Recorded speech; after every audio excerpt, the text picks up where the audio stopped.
Hare Krishna, Mataji. Thank you so much. Okay, so we are continuing with the study of Laghu Vaishnava Toshani by Srila Jiva Goswami, translated into English by His Holiness Bhanu Swami Maharaj. So we are, since this is Damodar month, and so we are discussing about Damodar Leela. Okay, so my humble obeisances to His Holiness Bhanu Swami Maharaj, His Holiness Jayapataka Swami Maharaj, His Divine Grace A.C. Bhaktivedanta Swami Prabhupada, and all the acharyas in the Sampradaya. My humble obeisances to all of you on Zoom, on YouTube, and on Facebook. Thank you so much.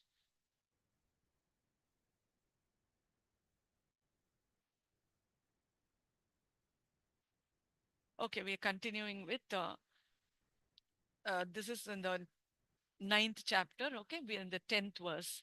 So we saw how, like, Krishna, he breaks the yogurt pot with a small stone, and he enters the storeroom, and he takes the butter which was churned the earlier day, the previous day, and he's eating that, and he's also taking some more butter from the butter pots, and he goes outside the house, and in hiding he feeds the monkeys. Okay, so now we are continuing from there. Text 9.10. Anvanchamana janani brihachala chroni baraka kranta gati sumadhyama javena visramsita kesha bandhana Syuchuta Prasunanugati Paramrishat. Following Krishna, a thin waist overburdened by her heavy breast, a hair loosened, with flowers falling after her, Mother Yashoda quickly caught him.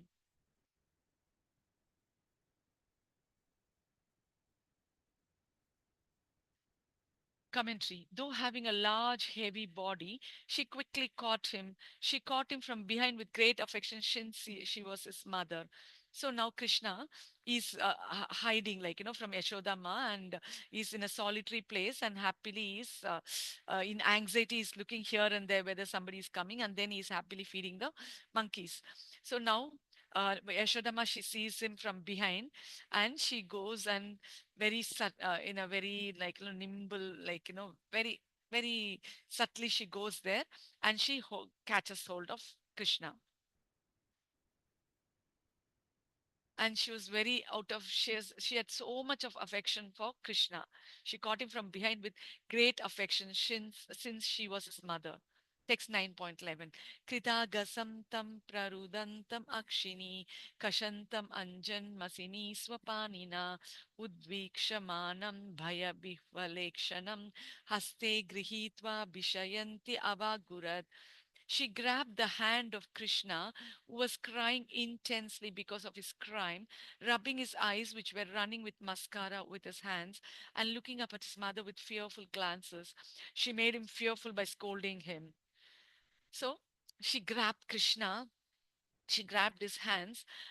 He was already crying intensely, and he was also rubbing his eyes, and the eyes had mascara, and so it was, the tears were black, like, and he looked at his mother with fearful glances, and she started scolding him and made him even more fearful.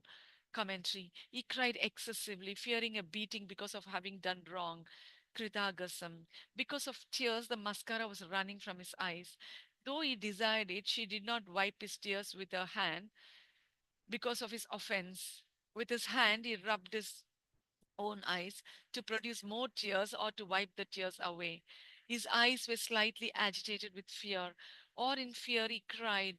He looked up at her while she looked at him. She scolded him in order to make him frightened so that he would become gentle and avoid such acts. Oh, agitated boy, crybaby, greedy boy, monkey lover, thief. From now on, I will not give you butter. I will tie you up in the house so that you cannot go anywhere and play. You will not be able to see any of your friends. With these words, she raised the stick as if to beat him. But she did not beat him, or he looked up at her with fear in his eyes, expressing his pain. Then she scolded him, or taking his hand, which shook in fear, she scolded him for a short time. So now she caught his hand and she started scolding him. She said, "You are," and also his mascara, like, like the tears were rolling down, mixed with mascara, the oil, like, the eye makeup. For they make apply this for the eye. Okay, so because it was black in color, so his tears got mixed with the mascara, and it was running from his eyes. So. And he desired that his mother will wipe away his tears with her hands, but she did not do that because she wanted to act like very strict. Okay, so with his hand, he rubbed his own eyes because his mother didn't rub his eyes, so he rubbed his own eyes to produce more tears or to wipe the tears away. His eyes were slightly agitated with fear, and in fear he cried, okay? And he looked up at her, and she scolded him and frightened him even more. She said, "Oh, agitated boy, cry baby, greedy boy, monkey lover, thief." And she told him, like, from now on, she's not going to give him any butter. Okay. And she said she will tie him up in the house and not let him go and play. And he will not be able to see any of his friends. So, saying this, she raised the stick like as if she's going to beat him, but she didn't beat him. And he looked at her in fear, expressing pain. Again, she scolded him, and he shook in fear. Okay, and again, she scolded him for a short while. Text 9.12. त्यक्त्वा यष्टिं सुतं भीतं विज्ञायार्भक वत्सला येष किल तं बद्धुं दाम्ना तद्वीर्यकोविदा. Understanding her son's fear, she dropped the stick and, filled with affection for the boy, but not knowing his power, strongly desired to tie him up with a rope. So now she understood Krishna was fearful, so she dropped the stick. And also, she was filled with affection for Krishna. How long can she be harsh with the little baby boy Krishna? And she wanted to punish him, and she didn't know, because she didn't know his powers, real powers. She didn't know he was the supreme lord, because she had such intense prema for Krishna. All his powers were covered, like, and she strongly desired to tie him up with a rope. Commentary. She was affectionate because he was a boy, and moreover, he was a son. She did not know his powers, since the affection in her heart eclipsed everything else. Atadvirya Kovida. Or she knew his uncontrollable fickleness. Tadvirya Kovida. She desired to tie him up. Kila indicates certainty or success. So she didn't know that it was a supreme, that Krishna was a supreme lord, because she had so much affection for Krishna. Okay, so that affection covered his powers, and she desired to tie him up. Text 9.13 to 14. Na chantar na bahiryasya na purvam na pichaparam purva param bahishantar jagato yo jagachaya tam matva majam avyaktam matya lingam adhokshajam gopiko lokhale damna babandha prakritam yatha. Thinking of the invisible Lord, who has no inside or outside, as nothing previous or after him, who existed in the past and will exist in the future, inside and outside of the universe, who is the universe, as a son, appearing with a human form. Though he was beyond material senses, she tied him to the mortar like a normal child with rope. So, Krishna is the invisible Lord. Okay. Who- Because now he's in the aprakata, he's not. Okay, thinking of the invisible Lord, who has no inside or outside, and there's nothing previous or after him, and he existed in the past, and he will exist in the future, and he's inside and outside the universe. Okay, who is also the universe, and is a son, as a son. So she's thinking of Krishna not like the supreme Lord, but she's thinking of him as a son. Okay, so actually he's invisible to everybody, but she's so fortunate he's visible to her, and besides that, he's also come as a son. Okay, so she's so fortunate. So she's thinking he's her own son, like that. She's not thinking anything beyond that. Appearing with a human form, though he was beyond material senses, though he appeared in human form, he was beyond anything material. Okay, she tied him to the mortar like a normal child with rope. How sweet of her. Like, she's so fortunate that the Supreme Lord gets tied up by her. Commentary. What strength of prema in Yashoda? He has nothing outside him because he spread everywhere. And contrary to that, he has nothing inside him. He has nothing previous to him or after him. Without being the cause, without being the effect, he is the universe. How can he be bound by rope which is manifested from a portion of energy of the universe which arises from his energy? Fire cannot be burned by fire. The negative na is repeated to strengthen the statement. The word cha means though. In spite of his powers, she bound him because the phrases of the relative clauses refer to him because of the relationship of ya to thumb. His swarupa is indicated in those clauses. How could he be bound like a material child? He had the form of that looked like a human child. Then how can you say yes, no, inside or outside? His form is beyond sense knowledge. Adokshajam. Nitya vaktopi bhagavan ikshate nija shaktita tam rite paramatnamnam kaha pashed amitam prabhum. The Lord, eternally invisible, is seen by Shakti. Without his mercy, who can see Paramatma, the unlimited master, Narayana Dhyatma? So here, the Lord, he cannot be seen by anyone. Thus, he is called Avyakta. His very nature, however, is his inconceivable power by which is either manifest or unmanifest. Arvag Deva Asya Visarjane Natha Ko Veda Yata Ava Bhuva. The Devatas are younger than the Lord. Who then can tell whence he has come into being? Rigveda 3.54.5 Achintya khalu ye bhavatam stargena yojayet prakritibhya param yattu tad achintyasya lakshanam. Inconceivable objects are beyond logical explanation. Objects beyond the material world have this inconceivable quality. Mahabharata. Shrutes tu shabda mulatvad. The scripture is the main evidence for non-material subjects. Brahma Sutra 2.1.27. Madhva has quoted the following from Shruti and Puranas. Astulo nanur madhyamo vyapako harihi. The Lord is not gross, is not small, is not average size, but is also of average size, not spreading everywhere. Nrsimhatapani Upanishad. Astulaschana nuschaiva stulo nuschapi sarvata avarna sarvata prokta shyamo raktanta lochana aishwarya yogat bhavaghan viruddhato abhidhiyate. The Lord is not heavy and not small, but is heavy and small at all times. He has no color at all, but he is black with reddish eyes. Because of his endowment of powers, Bhagwan is said to have contrary characteristics. Kurma Purana. Turiyam aturiyam atmanam anatmanam ugram anagram viram Piram Mahantam, Amahantam, Vishnum, Avishnum, Jwalantam, Ajwalantam, Sarvato Mukham, Asarvato Mukham. The Lord is beyond inconceivable and conceivable, is spiritual and material, is fierce and gentle, is courageous and cowardly, is great and small, is pervading and not pervading, is fiery and not fiery. He has the he has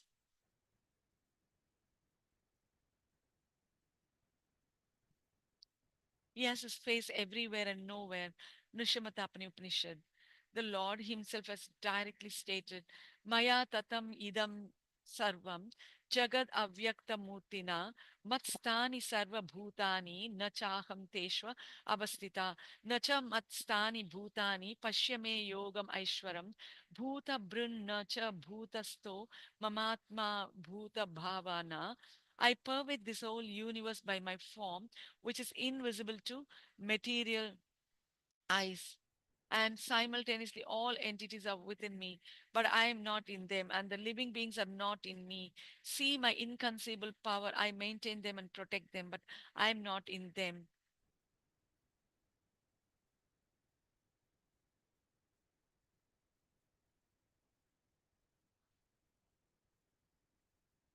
But I am not in them. My mind maintains and protects them. Simultaneously, two opposite conditions, visible and invisible, without inside or outside, can occur because of the inconceivable, unlimited, contrary, and non contrary Shakti of the Lord. Thus, Yashoda could see the universe in his mouth, though he was seated on her lap. All the ropes were always two fingers too short. Because the Lord is endowed with natural, inconceivable powers, the pastimes cannot be considered the work of Maya or illusion.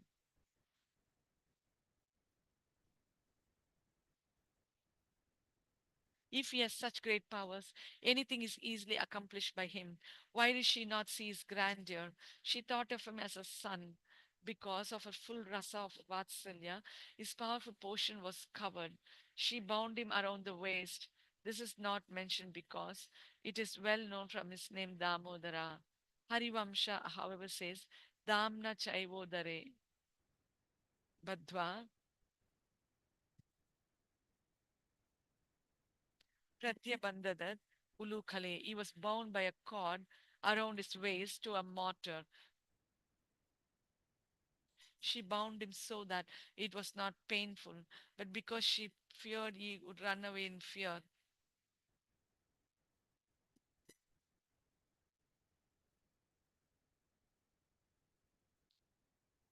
But because she feared he would run away in fear. She feared he would run away in fear. The mortar was not within the gate of the house. It was in front of the door. Since he went towards the two sacred Arjuna trees pulling the mortar later, the tree's sacred nature will be explained later.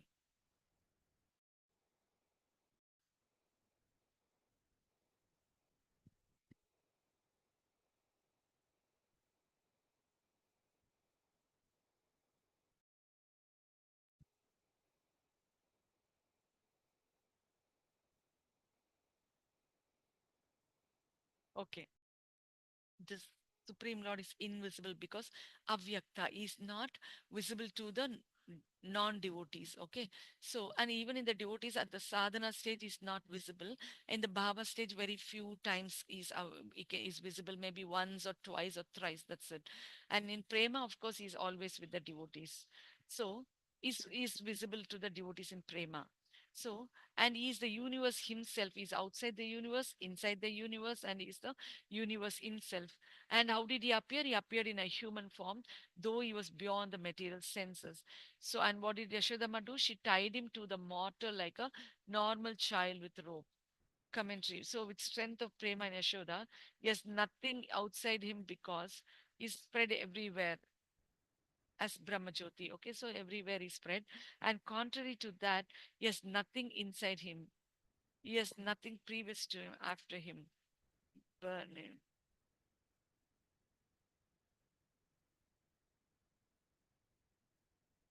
And is the universe also.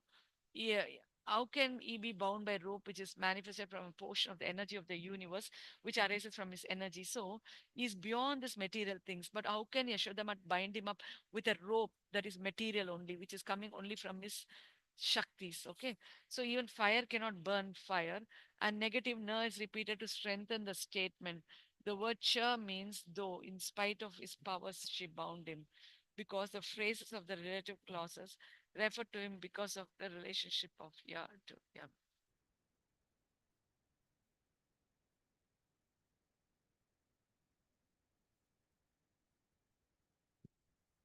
So they're asking like how could he be bound like a material child? Okay. So he had the form of that looked like a human child. Then how can you say yes, no, inside or outside? His form is beyond knowledge. Adokshajam.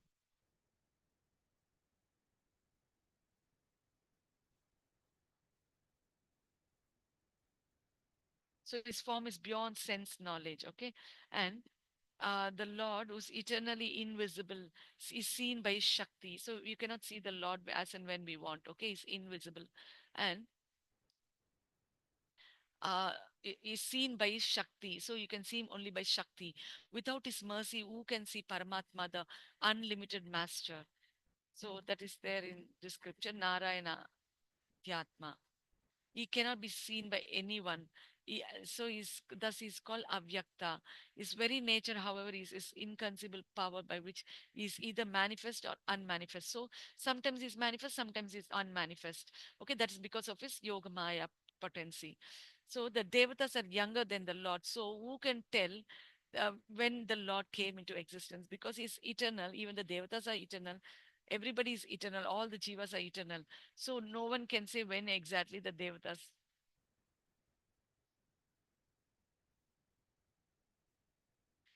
Chintya khalu ya ye bhava tam starkena yojayet. yojayet prakritibhya param yattu tad.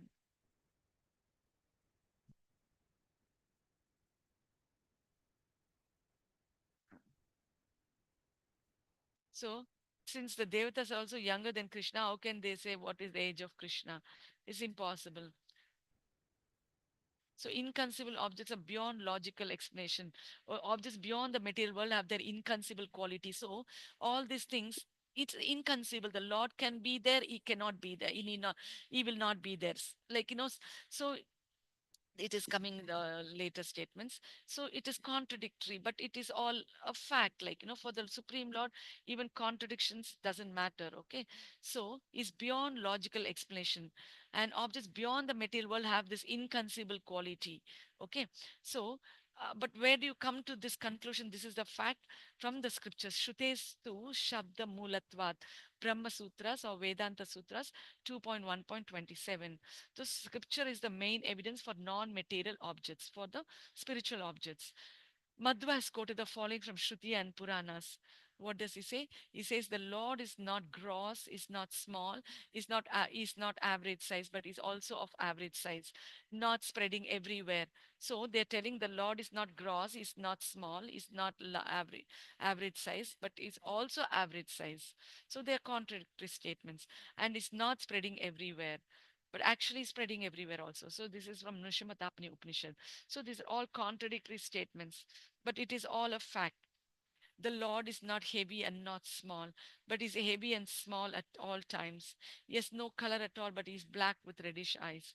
Because of his endowment of powers, Bhagwan is said to have contrary qualities. Kurma Purana. So they're telling the Lord is neither heavy nor small. He is heavy and small at all times. So he has no color at all, but he is blackish, black with reddish eyes sometimes. So these are all contradictory, ironical statements. Because of his endowment of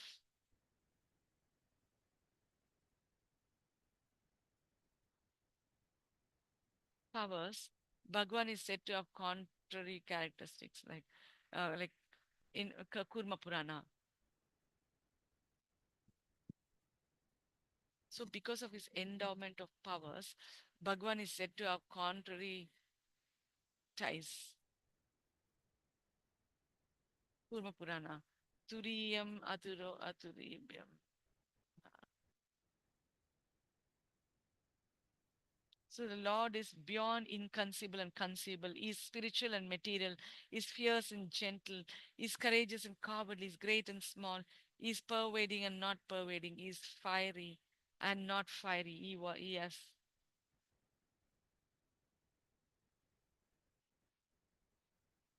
the Lord Himself has directly stated, Maya tatam idam sarvam jagad avyakta mutina matstani bhutani. Bhutani na chaham teshvavastita no chamatstani bhutani payayo.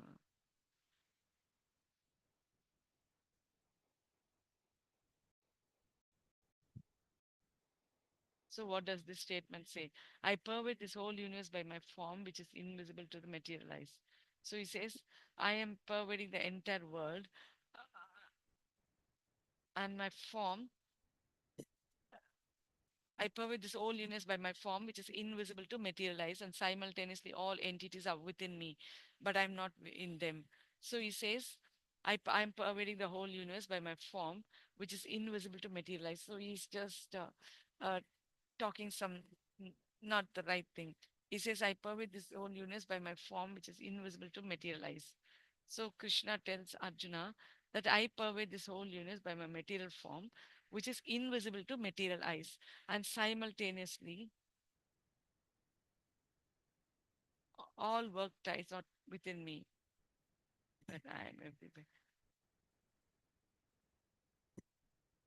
All entities ties, all entities are within me, but I am in not in them.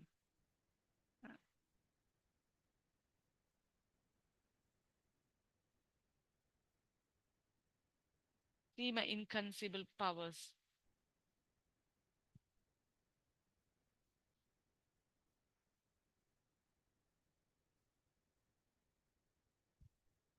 See my inconceivable power. I maintain them and protect them, but I am also, I am not in them, but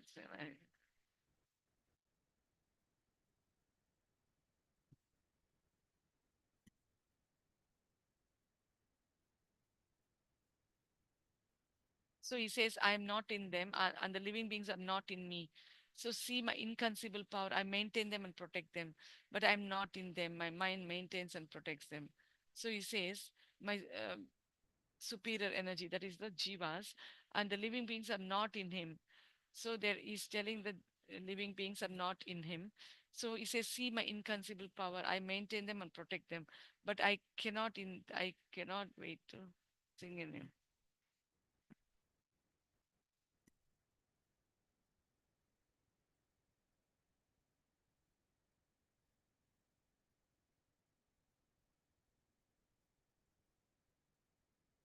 Simultaneously, two opposite conditions can occur because of the inconceivable, unlimited, contrary, and non contrary Shakti of the Lord.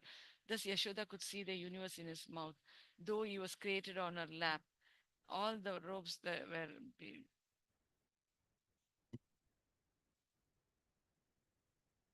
simultaneously, two opposite conditions can occur because of the inconceivable, unlimited, contrary, and non contrary Shakti of the Lord. So, here, because of the Lord's inconceivable, is so he can be seen anywhere. Unlimited contrary means it can be, um, one second, visible and without, with inside outside, can occur because of the inconceivable, unlimited contrary and non-contrary Shakti of the Lord. Okay. Thus Yashoda could see the universe in his mouth, though he was seated on her lap. All the ropes are always two fingers too short because his face.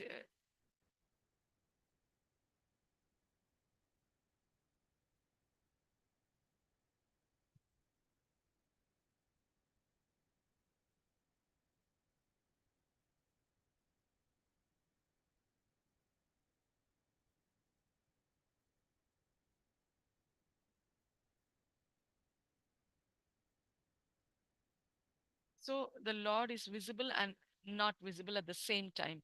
Unlimited contrary and non contrary Shakti of the Lord. It is because of the unlimited contrary and non contrary Shakti of the Lord. His Shaktis are favoring him according to his. If he thinks that's it, automatically the things will happen. Okay. Thus Yashoda could see the universe in his mouth, though he was seated on her lap. All the ropes are always two fingers too short because the Lord is endowed with material inconceivable powers. The passives cannot be considered the work of.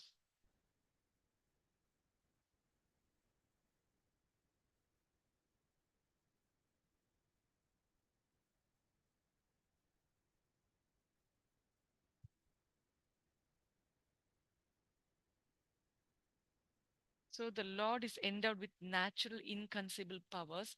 The pastimes cannot be considered the work of Maya or illusion. If he has such great powers, anything is easily accomplished by him. Why did she not see his grandeur, but thought it was better for 100 years?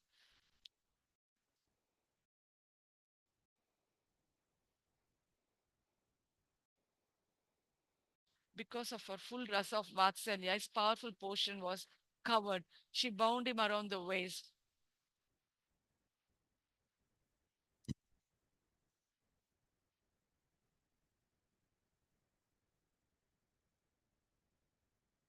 So why does she not see his grandeur? Because he's present in front of her. If he has such great powers, anything is easily accomplished by him. So why did she not see his grandeur? So Yashodama, she's not looking at the powers of Krishna. She's not able to look at that. She thought of him as a son only, a real son. Because of her full rasa of Vatsalya, his powerful portion was covered. Okay. Because Vatsalya rasa, uh, the powerful portion was covered. She bound him around the tongue. Bound.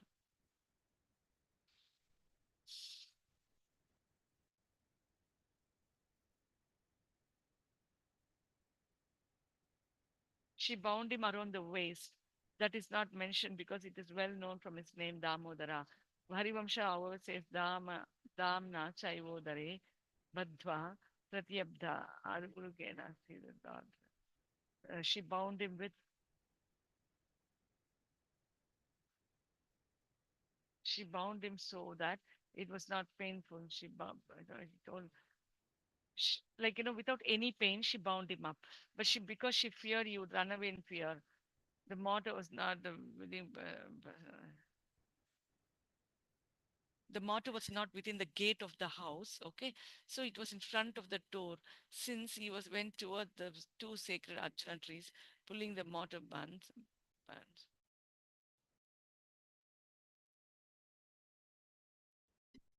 Also, since he went towards the two sacred arjuna trees, pulling the two sons.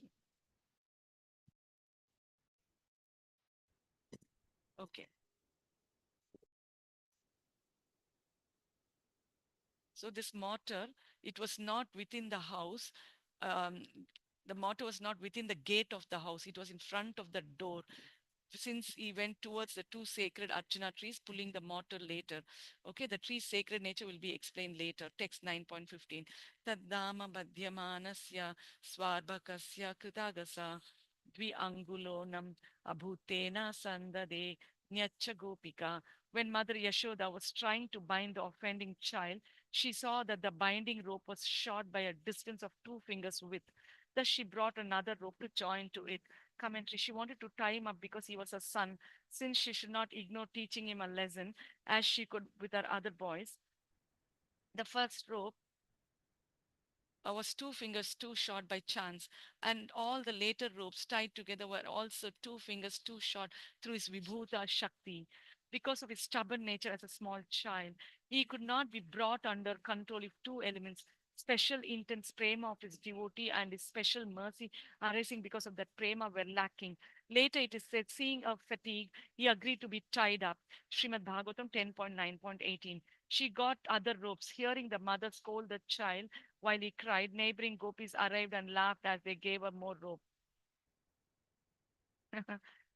Okay, now what did she do?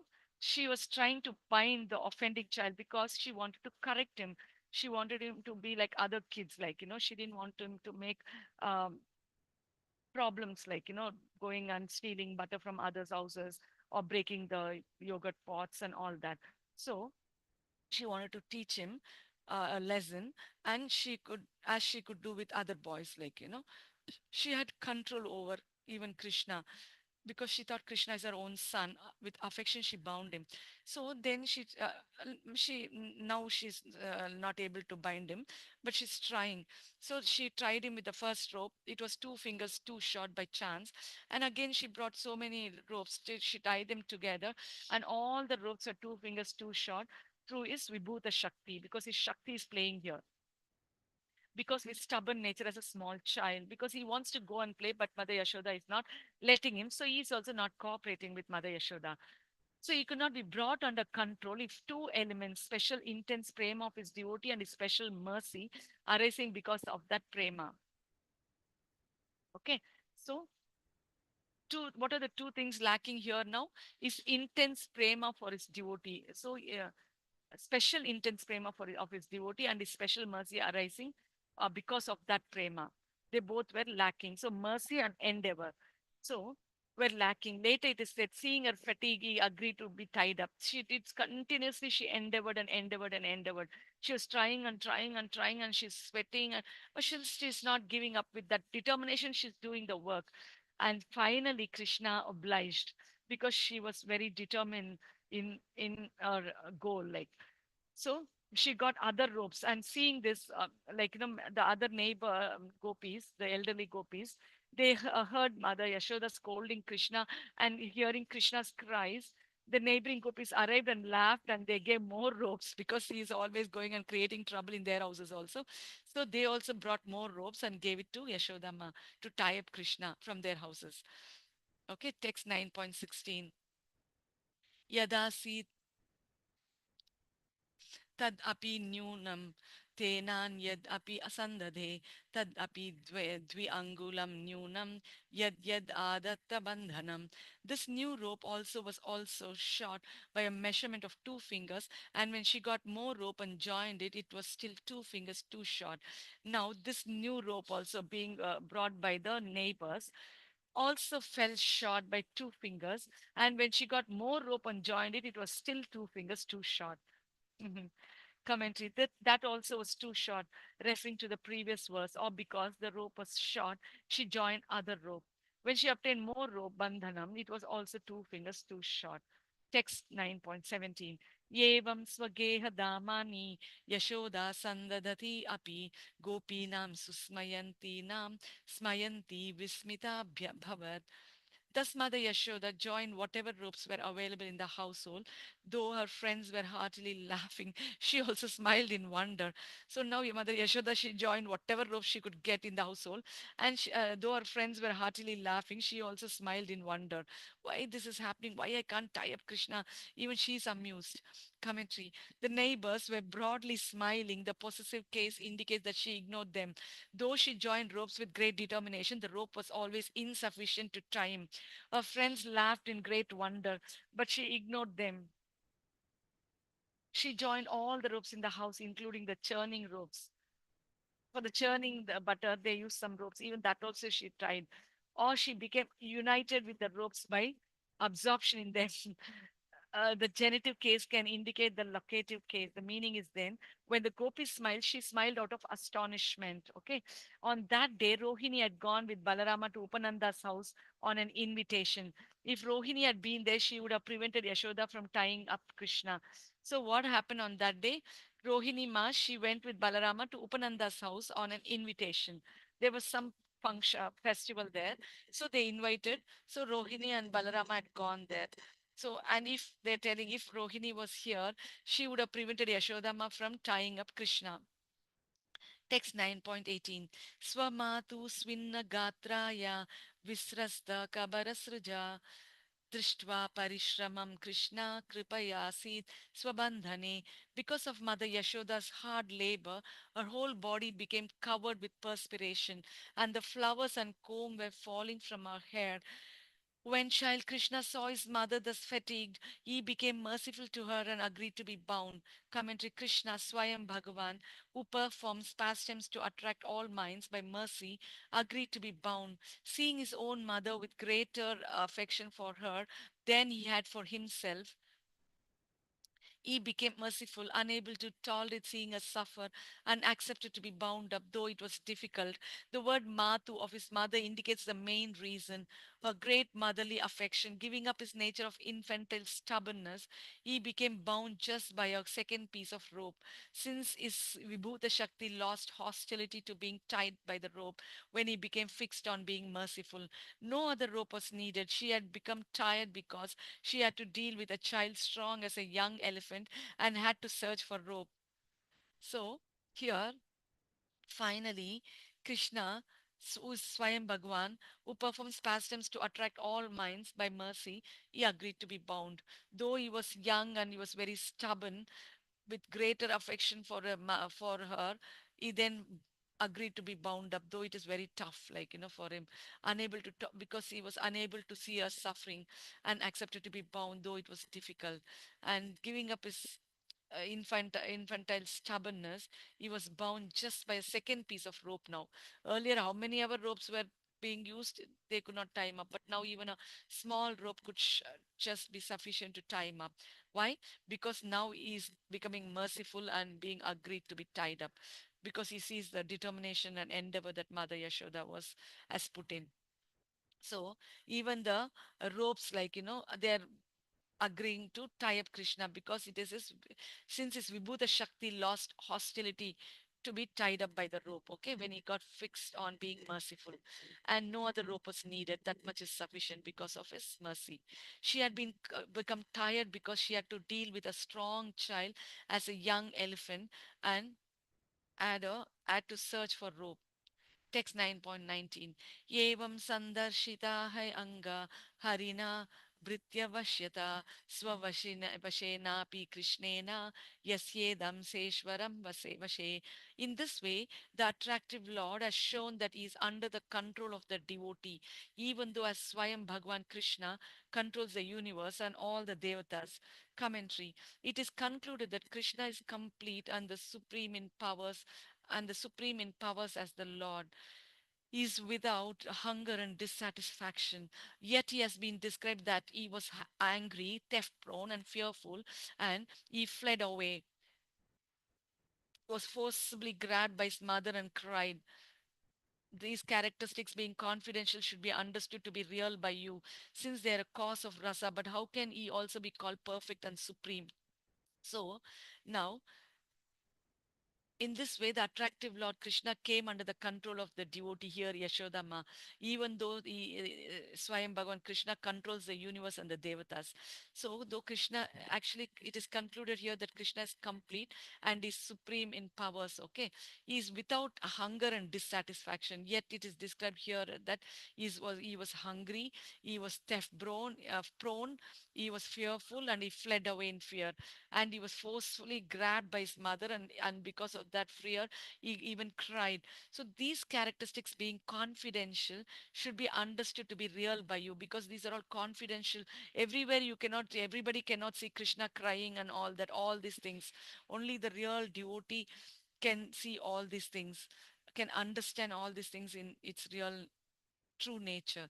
So these characteristics are all confidential, and it should be understood to be real by you, since they are a cause of rasa. But how can he also be called perfect and supreme? Because he's doing all these things. How can you call him supreme? Okay, how can you also call him perfect? Like if a person is not a devotee, they cannot understand, and they will ask, how can you say that he's so perfect and he's supreme? Because he has got so many negative characteristics. Okay, true, by qualities he's perfect and the Lord, but one must considers mercy to his devotee. Without that mercy, none of the qualities will give happiness to anyone. So, anybody other than a real devotee, especially an advanced devotee, okay, only like at least even a Madhyama devotee, only those kind of people will understand these qualities in its true sense. Otherwise, people will misunderstand and they will not come to Krishna consciousness. They'll think, oh, this man doesn't have any ethics or morality. He's got all negative characteristics. Why should he be the Supreme Lord, and why should we worship him? Okay. Without that mercy, none of the qualities will give happiness to anyone. A person cannot be. So, unless somebody gets the mercy of the Guru and Krishna with the seed of bhakti in them, only then they can get that bhava for Krishna. Otherwise, people cannot get that bhava for Krishna and cannot realize Krishna in his true sense. A person can be pleasant if he has a hard heart. If there is no mercy, qualities diminish in value. A person cannot be pleasant if he has a hard heart. If there's no mercy, qualities diminish in value. So one cannot be pleasant. How will a person who's so rough can have a be pleasant? Because he has a hard heart, he cannot be pleasant. And if there's no mercy, qualities diminish in value. Okay, qualities which cause happiness in people are good qualities. Lack of mercy is naturally a fault, because we need to be compassionate, we need to have mercy for others. Only then it is lack of mercy only is a fault. Such a fault cannot exist in the Lord, for by becoming an ordinary person with faults, he loses his status as the Lord full of good qualities. So these faults cannot exist in the Lord, for because by becoming an ordinary person with faults, he loses his status as the Lord full of good qualities.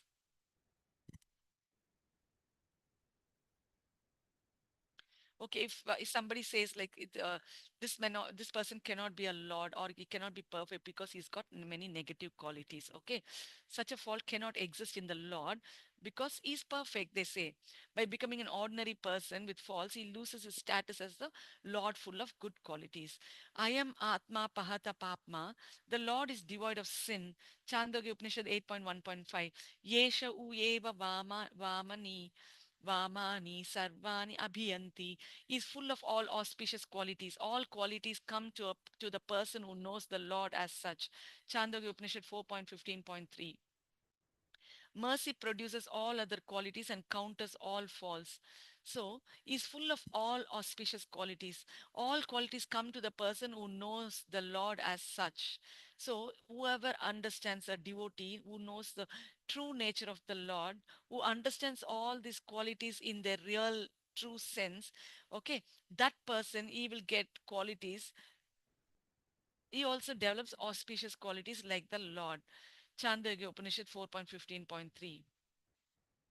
Mercy produces all other qualities and counters all faults.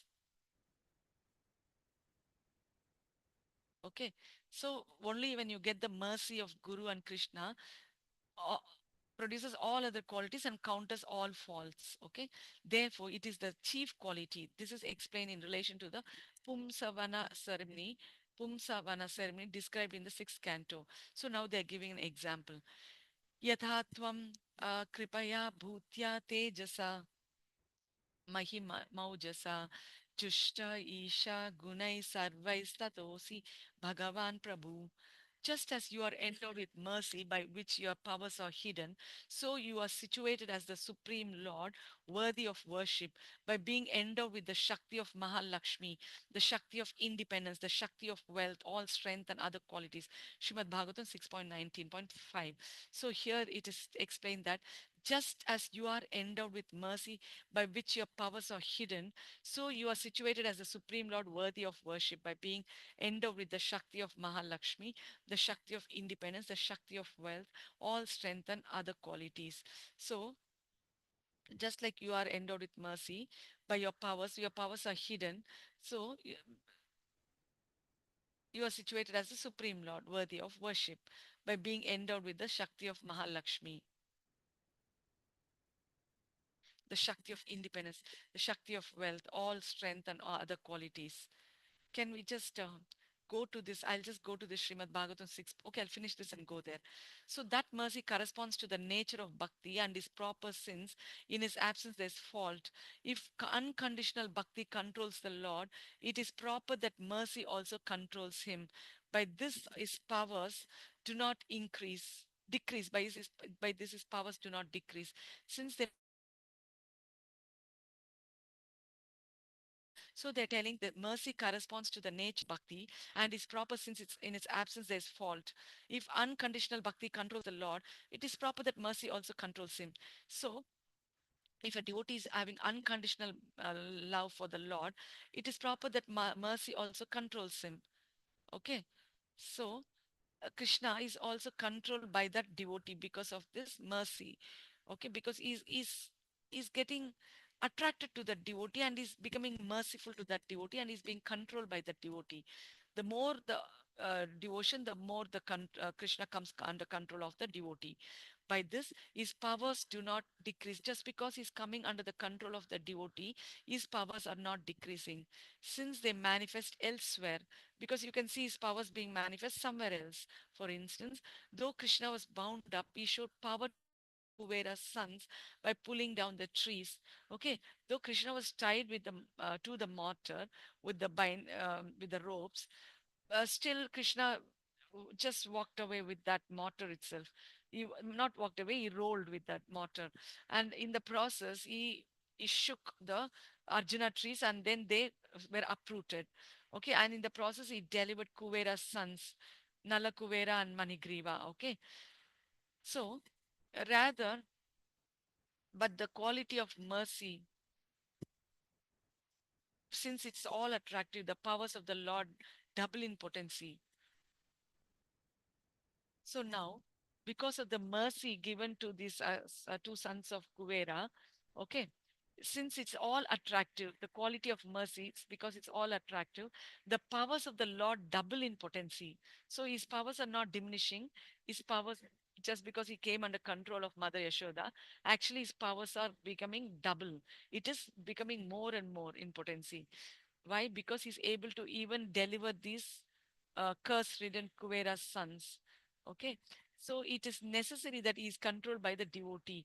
The Lord of Vaikunta said. So actually it's necessary that he comes under the control of the devotee. Why? Because the Lord of Vaikuntha said, Aham Bhakta Paradhino, Hai Asvatantra Iva Dvija, Sadhu Bhir Grasta Hridayo, Bhakte Bhakta Jana Priya. O Brahmana, I'm completely under the control of my devotees. I'm not at all independent. My heart is controlled by the pure devotees. What to speak of my devotee? Even those who are devotees of my devotee are very dear to me. So now the Lord of Vaikuntha said, O Brahmana, I'm completely under the control of my devotees. I'm not at all independent. My Hare heart. Krishna Mataji. Kalpana Mataji, thank you so much for I joining. didn't knew today it's so early you came. Yeah, Mataji. Suddenly I thought, why waste time? Hereafter, I'll utilize whatever time I Sure, have. sure, sure. So whenever I would take, if whoever is free, like, can join because I don't want to disturb. Everybody is busy with their work, Ah, like. Swarna Mataji is available. Yeah, yeah, yeah. Okay, sure. Hare Krishna Mataji. Hare Krishna Swarna Mataji. Very happy. Okay. Let's So, start. yeah, yeah. Let's So what continue. so what I thought was I will take for a while. I thought now because you join now I'll continue. Swarna Sure, sure, Mataji. Mataji. Swarna Mataji, you can be for a while and you can continue with your job. Okay. Thank you so much for being for this long. Now Kalpana Mataji has joined. Okay. Thank you so much, Mataji. Uh, Okay, what to Mataji. yeah, what to speak of my devotee, even those who are not, who are devotees of my devotee are very dear to me. So here, Srimad Bhagavatam 9.4.63. So what Mother Yashoda did was she bound, because Krishna stole the butter and he was feeding the monkeys. So Mother Yashoda, she went behind him and she grabbed his hand and she scolded him and she said, you are a thief, you are a monkey lover, you are all the things. She scolds him, and Krishna is trembling in fear, and his mascara-ridden eyes were rolling with tears. And he expected his mother to wipe away his tears, but Krishna, as mother Yashoda, she was very strong. Like though she wanted to actually wipe his tears, she wanted to act. She's very strict like that. She wanted to give him a lesson. So she raised up the stick to beat him, like no, but she didn't beat him because she had so much affection for Krishna. She simply tried to scare him, and Krishna really started shaking in fear and crying, and then he like she takes the rope and she wants to tie him up to that mortar, and but because Krishna wanted to go out and play with his friends, he was not interested in being tied up. He was adamant, he was stubborn because he was a small child. He was so stubborn, and he was not because he's also the supreme lord. His yogamaya potency is coming in. Since he doesn't want to be tied up, even his potency is not allowing him, is becoming hostile to Yashodama. Okay, so the potency is not letting Yashodama tie up Krishna. So she brought a rope and she tried tying up Krishna. It was 2 fingers short. So what did she do? She brought so many ropes from the house. Again, she tried to tie up Krishna. Still, she could not tie up. Again, it was 2 fingers short. So she went and brought all the ropes, even the churning ropes, and she tied up Krishna. Tried to tie up Krishna. Still, it is 2 fingers short. And Krishna and Yashodama is scolding at Krishna, and Krishna is crying. Hearing this, the neighborhood gopis and all, that is the elderly gopis, all rushed to Yashodama's house, and they were looking and laughing at all these things which are happening, and then they were amused, like so they thought, okay, we'll also help Yashodama. So they went to their houses, respective houses, and they got so many ropes and they tied it up together, and Yashodama was trying to bind up Krishna. Still, she could. It was 2 fingers short. Then they're wondering in astonishment, what is this? They could not understand, but still Yashodama is like not giving up. She's so actually huge, like and a thin waist is there, so she's suffering and suffering, but still she's not giving up in her goal of tying up Krishna. So she's continuously enduring and she's suffering and sweating and sweating. So finally Krishna, because he loves his mother so much, so he just looks at his mother and his heart softens. So finally he is, that is the two fingers short. So what the acharyas tell, the 2 fingers means represents, one is endeavor. So we have to put in effort. Okay, you try and try and try, it doesn't work. Okay, again you try, You need to have the determination. Even in bhakti, we should never give up. We should continuously endeavor to attain Krishna. Okay, that is one finger. Other finger is mercy. So endeavor is in our part. Mercy is in the, it depends on the guru and Krishna's mercy. So if once they give us mercy, then our endeavor and mercy, with that we become successful. So that is what explained in all the previous verses up till now. So now, then finally Krishna gives mercy. So because of that mercy, the yogamaya potency also is not becoming hostile anymore. So it is letting Yashodama tie up the rope. So she finally ties him up. So they're telling, because Krishna is all this while, there was a lot of philosophy, no problem. So what they were trying to say is, Krishna is bound by the devotee's prema, love of the devotee. The more prema, the more love you have for Krishna, the more Krishna comes under control. So when a devotee is in prema, the highest stage, Krishna is completely under the control of the devotee. Even for us also, when we go to some senior devotee or advanced senior, not in the terms of age factor or the number of years they have been in ISKCON, the advanced devotee, the more advanced, I'm telling in that context. So the more bhakti, okay, rather it will be like this. The more the person is advanced in bhakti, okay, they are the more advanced devotees. So the more and more they advance, the more and more bhakti shakti they have, and they can impart that much of bhakti to the devotees to the persons. Okay, suppose a person is in nishta, okay, the madhyamadikari, then he can give that, until that shakti, yes, until he can give the bhakti shakti to another devotee until nishta stage. So if I get mercy from a nishta, from a person who is until the stage of nishta, I can also develop until nishta. But there's another superior devotee who has come to the stage of bhava, then if I get mercy from him, I can proceed until bhava if I don't have any offenses. So similarly, Mataji, how a devotee can give give is mercy. how the, Wonderful question. So, this is the Bhakti Shakti. So, the devotee is having this Bhakti Shakti in him. Okay, once he starts doing Bhakti, the Bhakti Shakti is in him. The Chit Shakti of the Lord comes into play. Okay, so it is the Chit Shakti, it's got three energies: Ladhini, Samvit, and Sandhini Shaktis. Okay, so these Shaktis, especially the Sandhini Shakti, is the Dharma, name of the Lord, all those things. Especially, we are focused mainly on the Samvit and the Lahadini Shakti. Okay, this, don't get confused, Mataji, just understand as much as you want, you can understand. But this is a very good question. So this Chit Shakti of the Lord, it is coming and it is entering the Jiva. It means us, like, so this Samvit Shakti is giving knowledge and this Ladini Shakti is giving bliss. So this is in very minute quantity in the beginning, in the beginning stages of bhakti, in the sadhana stages. It's the Chit Shakti, it's very, very, very little. But once you come to bhava, where the sthai bhava, I will explain this later in Bhakti Rasamrita Sindhu. So when the sthai bhava is fixed, that is, you are developed a certain kind of a rasa to the Lord. That rasa is stabilized at the bhava state. Suppose some people are in shanta rasa because they're not focused on anything. Their rasa is very weak. Okay, that is called shanta rati. Okay, rasa will, I'll explain later. So you take it as rasa for the time being. So they are not having great bliss or something. It is like that. So the real rasa starts from dasya rasa. So some people, they think, they look at the Lord as in awe, like, oh, the supreme Lord, with reverence they look at the Lord. That is called dasya rasa. Dasya means like a servant. So they treat the supreme Lord with respect. That is the dasya rasa. So, and there is this Sakya Rasa, means where they treat Krishna as friends, and then the Vatsalya Rasa, where they treat Krishna as the son, and then Madhurya Rasa, where they treat Krishna as the lover. So this bhava, before the rasa, the bhava, the sthai bhava is fixed, okay, in bhava. At that time, really, that Samvit and the Ladini Shaktis, okay, from the Chit Shakti of the Lord. Chit Shakti means the internal energy of the Lord. Okay, so we are the external energy of the Lord. We Jivas, No, no, we are not exactly external. We are also the internal energies of the Lord. Okay, but we are tatastha shakti. Means we are in between energy. We can either move towards the Lord or we can move towards the external nature. Okay, the bahiranga shakti. External nature is the prakriti. That's the inferior energy. But we are superior energy.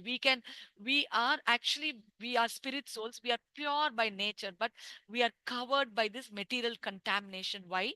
Because material, we are living in this material world for millions and millions and millions of years, so we are getting contaminated by this material nature. So most of us jivas, until we get this shakti from the devotees, bhakti shakti, we are remaining like in this material world, in this bondage. So once we meet a devotee, uh, one second. Hare Krishna, Daya Sindhu Prabhuji, welcome. So, once we meet a pure devotee of the Lord, he imparts this Chit Shakti, this Ladini and Samvit Shaktis, okay, this Shakti, which is the internal energy of the Lord. Okay, he imparts that Shakti because he has developed that Shakti, which he has got from another devotee, okay. So, because that Shakti, and how he can give that Shakti, one, the question might come. That is because Krishna is coming under the control of the devotee according to the level of the devotee. Okay. If he's in Nishtha, accordingly the Lord is coming under control. So he's giving him powers to give him until the Nishtha stage. If he's in Prema, then the devotee can give Shakti until the Prema stage, like that. So Krishna is coming under the control of the devotee and he says, okay, you're giving, I oblige to your order. So if once the devotee gives, the Krishna also accompanies. He says, okay, I also give my green signal. So the devotee is getting bhakti shakti. He's not telling you they should get only directly from me. No, he's not telling that. He says you get it from my devotee rather. Krishna giving kripa shakti is very rare. Very rarely Krishna gives bhakti kripa to the persons. That is also happen, but it's very, very, very rare. Directly in that you have to get in the parampara system only through the devotees. We get usually from the This guru. kripa is once in a while, or Mercy. it's a continuous? No, no, Kripa of the devotees you're getting. Kripa Shakti of the Lord is very rare, but devotees are always there in this world. If you desire, like in the beginning, what happens? Okay, we jivas are not going voluntarily to, because we don't have any faith. Why will we go to the temple? Why will we go to listening a class, Bhagavatam class? Or why will we go and eat the prasadam of the Lord? At least prasadam people who come to the temple will eat. Or if somebody gives it on the way during the Rath Yatra, if the devotees give to even non-devotees who are not interested, they give. They most of them are neutral. They eat it. Only some people will say, no, I won't eat the prasadam, like that. Very few people say that, but most of them, they are neutral. They eat the prasadam because food, now everybody is getting attracted to the food, so they eat it. So in the beginning stages, because people don't have any inclination for bhakti, so they voluntarily won't do.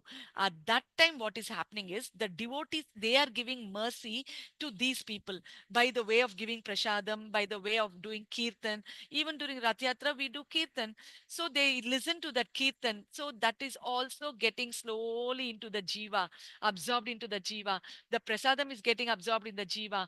And sometimes simply like that, they go to the temple, maybe they want to celebrate some festival, or maybe they want to pray for some material things. So, or maybe they are sick and they go something like that, by mistake, by accidentally they're going to the temple. At that time, some Bhagavatam recitation is happening, or some other scriptural recitation is happening. They'll hear to that without their knowledge. They're not going and sitting in the class, but just the class is happening, it falls into the ears. Okay, like that. This, they're not doing anything voluntarily. This is all happening by accident. So this is called agyata sukriti, means other devotees are giving them mercy. So this happens for many, many, many, many, many lifetimes. So after many lifetimes, all this agyata sukriti is getting accumulated, and slowly the jiva is becoming favorable and is developing this faith. Okay, at that time he voluntarily approaches the devotee. So whoever has developed that faith only will come to the devotee and listens to the classes and the Bhagavatam recitation. They go to the temple and then they worship the Lord voluntarily. Means there are four kinds of devotees now: those who are going for some inquisitiveness, and people who are going out of material, they want get to get something material. People are going because they are suffering. Like this, the four kinds of devotees are there. So only that person who has really developed faith goes voluntarily to the temple and then prays to the Lord. Real kind of bhakti, what we are doing now, like, all this, because how he will do the bhakti without having any knowledge? That is why he starts attending the classes. Then he listens to the scriptures, he reads the scriptures, okay, and then he becomes favorable to the Lord, and he also follows all these processes at home also, and in his everyday, like, he follows all these things, and then slowly and slowly, gradually, he goes up the ladder from bhajana kriya. That is the starting stage is bhajana kriya, means he starts doing these processes. Then like that it goes, anartha nivritti, slowly is anarthas, is offenses, because when we start off we have so many offenses, we have so many faults. Bhakti is not pure. Okay, bhakti is pure, but we are not pure, so our process of bhakti is not pure. So slowly then anartha nivritti takes place, then we get rid of the anarthas, the offenses, we become more pure. Then we come to steady bhakti, that is nishtha, because until then they're not doing steady bhakti. One day they'll do 16 rounds, one day they'll do one round, one day they'll not do any rounds. One day they worship the Lord, one day they don't worship, one day they attend the class, one day they don't attend the class. They don't have that inclination. Especially the prema devotee, they cannot be without hearing about the Lord. They cannot Consistency. consistency. So when they attain that consistency, that is called, very good question you asked, Mataji. For this I'm giving such an elaborate, because actually you Thank develop you. you develop only by asking questions, like, so pranipatena pariprashnena sevaya. One has to respect the like, if it is like, devotees, higher devotees, they usually pray, fall down and pay obeisances to them, and then they humbly ask them questions, and how they have to serve those devotees. Okay, this also like, serving and all that I will explain later, like, whom you should serve. You should serve the uttama devotees. Like, you cannot go and serve everybody. Of course there are many great devotees who don't mind serving everybody. That's okay, but actually we should follow the process. It's nice to be humble, but we have to serve the uttama devotees. Okay, and you have to, if you go to a guru, you have to do all these things. Okay, and then you have to humbly ask from him what is the all the spiritual questions you have. You should not ask anything material. We have to avoid anything material, like, so you should ask all the spiritual questions, means how to attain Krishna. That you For that, what is the knowledge needed, that you have to inquire from him in a very humble manner. Pranipatena, that's why they're telling you, just fall down and first pay obeisances to him. Means surrender to the guru. The first anga of bhakti is surrender to guru. Okay, in Bhakti Rasamrita Sindhu we'll see. So, in that humble manner, if you ask, he will become affectionate to you, and he will explain the truth to you. Otherwise, he will not give you the secret knowledge. He will just cover and tell, like that. He will also ignore. If you are really humble and if you serve him, he will also become very affectionate to you, and he will also impart the knowledge fully to you. So, like that. That was, anyway, I diverted. But I have to tell you all this, na, like, so that when you approach a guru and all, you should know what is the conduct. Okay, that's why. So, um, and how you should behave with the Kanishta devotees, with the Madhyama devotees, with the Uttama devotees. Everything is there, like, I will explain later. So, what to speak of my, so when these devotees are giving mercy to any person according to their qualification, they get the Bhakti Shakti in them. You understood, Mataji? Lightly, what your question is answered? Yes, yes, Mataji. Thank you so much, Mataji. Now and then, you please ask me any questions. I'll also be happy.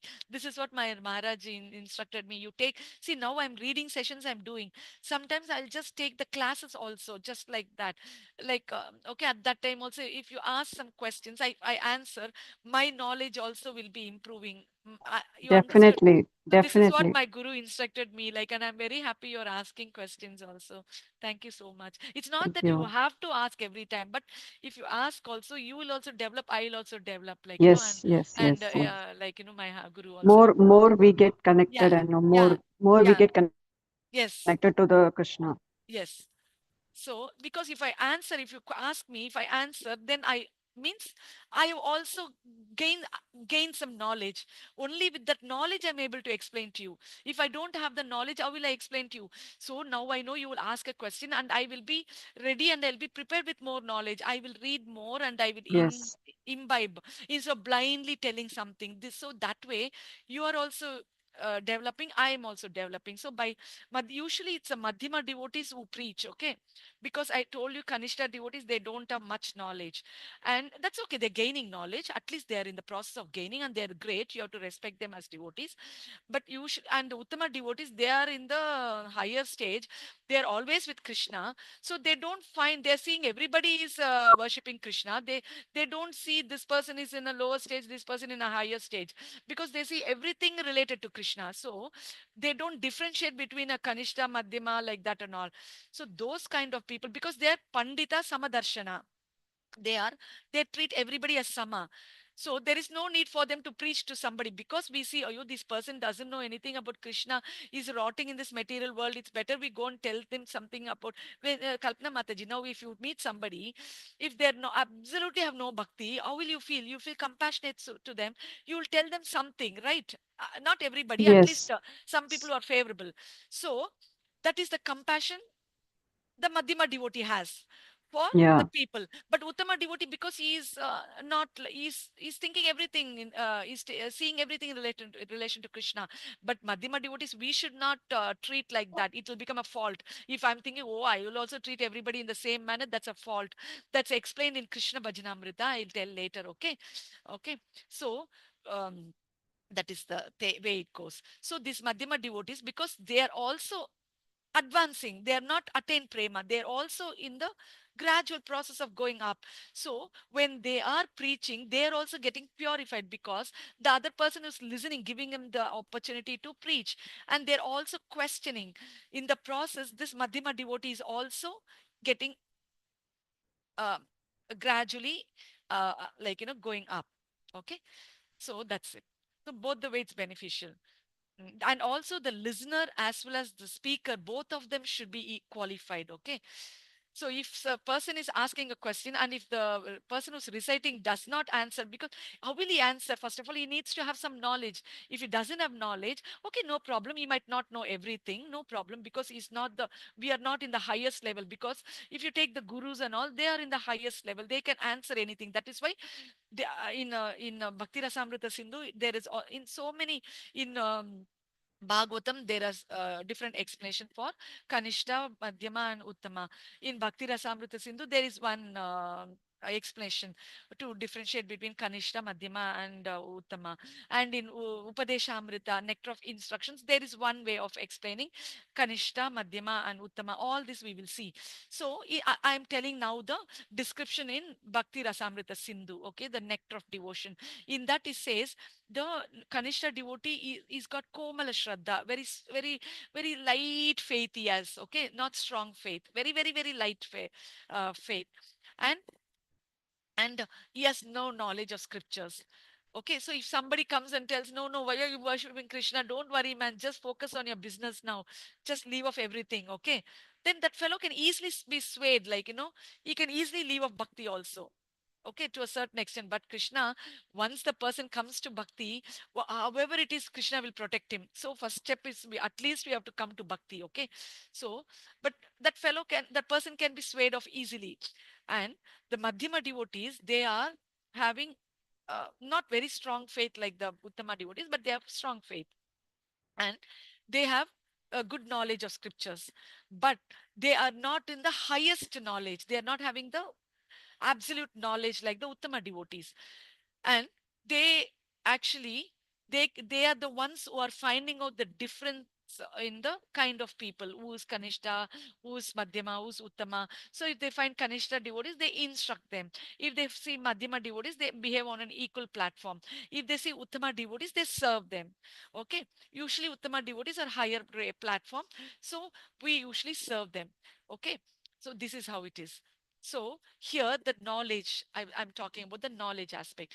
So this Madhyama devotees, they should have a certain amount of knowledge so that when the other person is asking, they can impart that knowledge.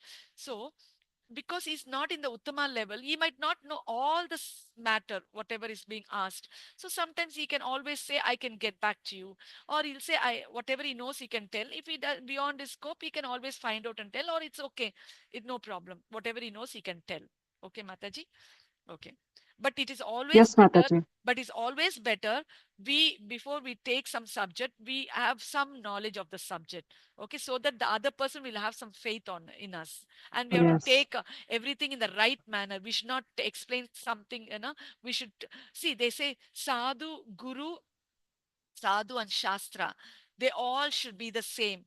Whatever the guru says, it should be in line with the sadhu statement, and the whatever the sadhu says, it should be in line with what the guru says and what the scripture says. Otherwise it is faulty. So now whatever I'm telling, if you go and read the scriptures, if it is in line with the scriptures, then you will listen to me. Otherwise you will not listen to me. And this should be in line with what the guru says. Otherwise, if the guru says something which is not in line with the sadhus and the shastra, that is also fault. You should avoid such a guru also. Okay. So you should go only to the bona fide guru in the bona fide sampradaya. Okay.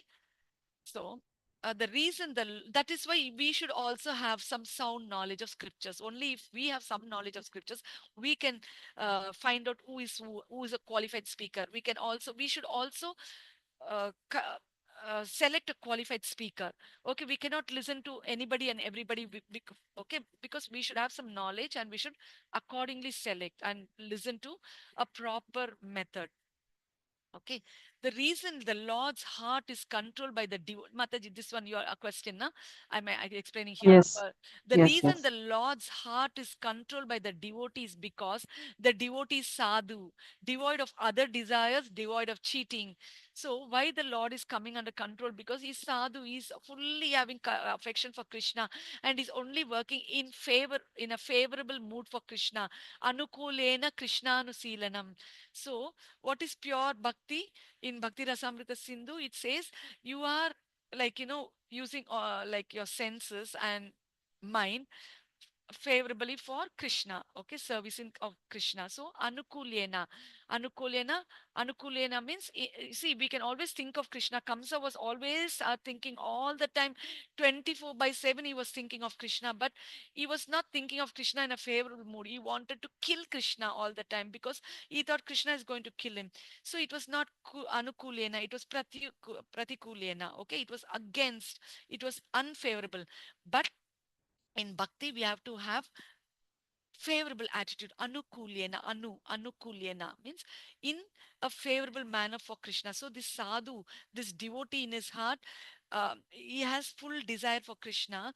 He's devoid of other desires, okay, other material desires. It's not that he's thinking, I want to become a rich man, I want to do this business, that business. Means it, it, the higher, that's what I said, the higher you go, the more control Krishna comes under you. Okay, so maybe the lesser devotee, they might have mixed bhakti, but the more purer, the more control Krishna is coming under, more control. Okay, so he's a sadhu, devoid of other desires and devoid of cheating. Is also not cheating. So Krishna comes under control. So how can you blame Krishna for being coming under control? You cannot blame Krishna. Actually, you should not find fault. In fact, you should praise Krishna, because if we love somebody and they don't respond to us, is it a great quality in that person?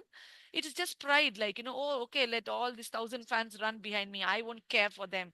If nobody, like, that person will slowly, gradually lose interest in that person, that celebrity. But if the celebrity, when he meets the celebrity and the celebrity at least smiles, because they can't personally interact with everybody, but at least if that person smiles or says something, I love you, or something like that, then these people will become really happy, like, so similarly, Krishna is giving this rights to this person, the devotee, okay, and is coming under the control of the devotee. So because for the devotee everything is Krishna, so why can't Krishna come under their control? It's actually a good quality, it's an ornament. Okay, it's a good quality in Krishna. Therefore, it is appropriate that the Lord has no other desire than to please the devotee. It's appropriate. Being controlled by the devotee takes the form of internal and external actions favorable to the devotee. So internally also is giving bliss to the devotee, and also externally also you can see the person whom is giving bhakti shakti is also developing bhakti. You can see that externally also, the when you see the devotees flourish in bhakti, that is external action. Okay, because apart from that there are many examples also. So because Krishna takes on the mood of an infant in, let's see here this example itself. So because Krishna takes on the mood of an infant in response to Yashoda's devotion, is assuming that mood is proper. Okay, because Krishna, Yashoda, she's means devotion. Bhakti means what? Love for Krishna. That's all. Let's not become too make it too complicated. Krishna is bhakti means love. So we love Krishna. Yashoda ma loves Krishna because she's treating him as her own son. She's not thinking that he's the supreme Lord. She has absolutely zero knowledge of Krishna being the supreme Lord, because the Yoga Maya is covering Yashoda, and because the affection part is covering her, your like aspect of Krishna's powers. Okay, so this increasing more and more affection for Yashoda. Okay, this is what the all the Vrajvasis, they have no um, knowledge that Krishna is the supreme Lord. Even if sometimes very rarely they get that knowledge, immediately it's getting covered up by this Yoga Maya potency. Okay, and only the affection part is played. That is why the Vraj Bhakti is the highest Bhakti. Okay, so we have to assume for that kind of a bhakti. So he's assuming that mood is proper because she's loving him so much. So why can't he reciprocate? Okay, so he's also reciprocating, and that's why he's coming under her control and being allowing her to bind him up. Otherwise, even the yogis, they are doing for kalpas and kalpas, millions and millions of years, they're doing so many austerities. What have they achieved? Nothing. And in fact, even after they achieve, they're falling down. But bhakti is an easy process and they have a lot of control. Vishwamitra and all they did for so many years. And after doing all the austerities and slight tinkle jingle of that bell from the ankle bell of Menaka, he got attracted to her. Uh, He lost his sense control, and in the process they got this child. Okay, so so it, all other processes are in compared to bhakti are useless. Okay, in bhakti, why is proper, it's great, why it is glorified, because Krishna is coming directly under the devotee's control. Okay, according to the stages of the bhakti, according to the nature of the in which stage the devotee is there, accordingly Krishna is getting control. I told you already in the beginning itself, once we start doing bhakti, Krishna is getting imprisoned in our hearts. He's replacing Paramatma, and Bhagwan is coming. Paramatma, for the other people, Paramatma is there. He's simply witnessing what is happening in from our like that they're seeing whatever this person is doing. That's all. He's only acting as a witness. But when once we start doing bhakti, Krishna is directly, the Bhagwan is coming into the heart and he's protecting the devotee. He's taking personal care of the devotee. So if we do something, Krishna is coming for our protection. You understand that? You people, all of us would have easily seen in our daily lives. If, like, a major car accident would have gone off with a small fall in the staircase or in the bathroom, because Krishna is involved here directly. Okay. So, uh, is assuming that mood is proper. Thinking means he's coming under the control and he's getting, letting Yashodama tie up. It's good only, na, because he's reciprocating to her bhakti. Thinking of this real condition, I'll finish off in a short while, Mataji, in 2 3 minutes. Okay, Okay, Mataji. because you have to also go. Thinking of this real, this verse I'll complete of how much is there. This verse I'll finish off very quickly. Thinking of this real condition of Krishna, Kunti became bewildered with astonishment and bliss. So she's thinking, oh, Krishna is Bhaktavatsala. So even she can't understand, and she's also bewildered, and she's looking at astonishment and bliss. Gopyadade tvai kritagasi damatavat yate dashashu kalilanjana sambramaksham वक्त्रं निनाय भयभावनाय नया भावनयास्ति तस्य सा मां विमोहयति भीरपि यद् बिभेति. My dear Krishna, Yashoda took up a rope to bind you when you committed an offense, and your perturbed eyes flooded with tears, which washed the mascara from your eyes, and you were afraid, though your fear personified is afraid of you. This sight is bewildering to me. Srimad Bhagavatam 1.8.31. Kunti Devi is the aunt of Krishna, and she says, Krishna, it's very difficult to understand you. It's very bewildering. Like, how can you, who is even the fear personified is fearing you, even death personified is scared of you, even Yamaraja is scared of you. You can even take, like, even you could go to that level also. So what happened? Why are you scared of Yashodama when she's bringing a stick, like, and she's trying to scare you? And your eyes, which is the mascara in your eyes, were also being washed off with your tears. So this is, and you are really, really afraid of her. This sight is bewildering to me. Even she can't understand the real. Actually, she's such a great devotee, but even she is bewildered by Krishna's actions. Okay, so like that, Krishna is coming under the control of the devotee, which cannot be understood by ordinary people. But even Kunti Devi is getting bewildered to show the greatness of Krishna's mercy. Okay. With this intention, Shukadeva speaks this verse.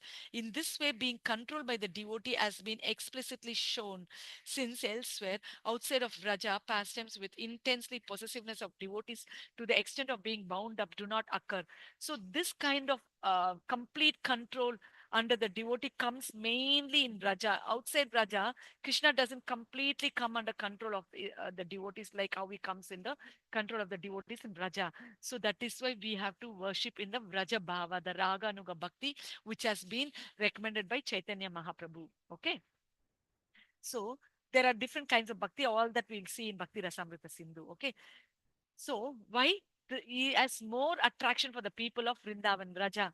That is why he's coming completely under the control of the people of Raja. Okay. So outside is not having coming under so much control, okay, of the devotees. Elsewhere, pastimes with intensely possessiveness of devotees to the extent of being bound up do not occur. So, like this, where he's getting bound up by Yashodama, like this pastimes you can't find elsewhere.